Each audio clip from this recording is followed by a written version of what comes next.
I want to say a couple more things about emotion and food. So everybody understands that there is this anesthetic relationship. They don't understand that we're eating to get high with food. We're not just eating to numb out.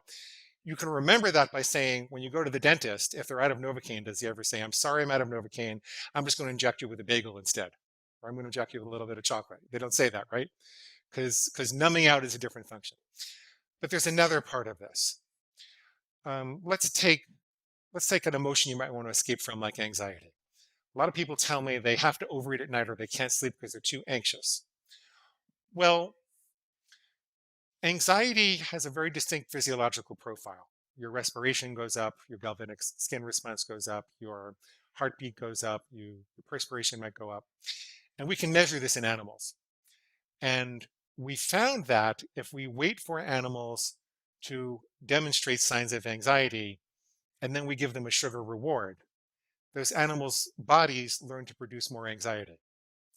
So by the principle of operant conditioning, which is rewarding certain physiological states or behaviors, the relationship can also go the other way also. So if you're anxious and then you have a chocolate bar, or you're anxious and you have to have a big plate of pasta and you get that dopamine hit, you've trained your body to produce more anxiety. So you're actually creating the anxiety. You think you get a temporary reduction.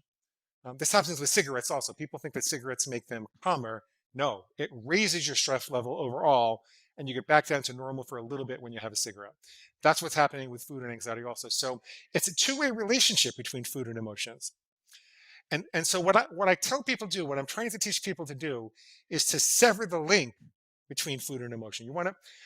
It's fine to go investigate your relationship with your emotions and food. It's fine to learn how to cope with anxiety and where did it come from, and were you afraid of being abandoned? Did your daddy hit you? Did you peek at your sister in the bathtub?